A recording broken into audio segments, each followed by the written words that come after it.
స్వామి, చావు ఇంటికి వెళ్ళొచ్చాక స్నానం చేయాలని, లేదంటే కనీసం స్నానం చేయడానికి వీలు కానప్పుడు కాళ్ళైనా కడుక్కుని ఇంట్లోకి రావాలి అంటారు. ఎందుకు? మనము చావు దగ్గరికి వెళ్ళినప్పుడు ఏదైతే ఉందమ్మా అక్కడ మనకు క్రిమి కీటకాలు ఒక మానవుడు శరీరం ఏదైతే అందులో నుంచి ఆత్మ వెళ్ళిపోతుందో ఆ శరీరంలో క్రిమి కీటకాలు అనేటివి ఎక్కువగా వచ్చేస్తాయి. మరి అలాంటి క్రిమి కీటకాలే రావడమే కాకుండా అక్కడ నెగిటివ్ ఎనర్జీస్ కూడా వస్తాయి.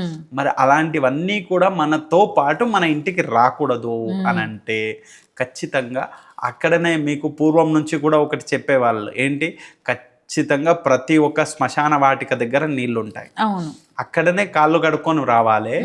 ఇంటికి రాగానే ఖచ్చితంగా ఇంటి బయటే స్నానం చేసుకొని ఇంట్లోకి వెళ్ళాలి.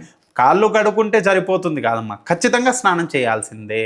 అలా చేస్తేనే మనకు అలాంటి నెగిటివ్ ఎనర్జీస్ కూడా అంటే దుష్ట శక్తులు కూడా మన వెంబడి రావు.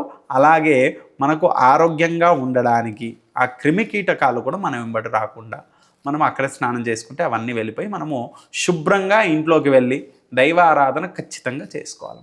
ఇంత తిలకం పెట్టుకోవడం, దేవుడి ఆరాధన చేసుకోవడం, ఆ స్వామివారిని ఆ టైంలో మనము దండం పెట్టుకోవడం వల్ల మనకు రాత్రి కూడా పడుకునేటప్పుడు అలాంటిది దృష్టి ఏవైతే ఉన్నాయో మనకు భయభ్రాంతి చెందకుండా ఉంటామని చెప్పొచ్చు.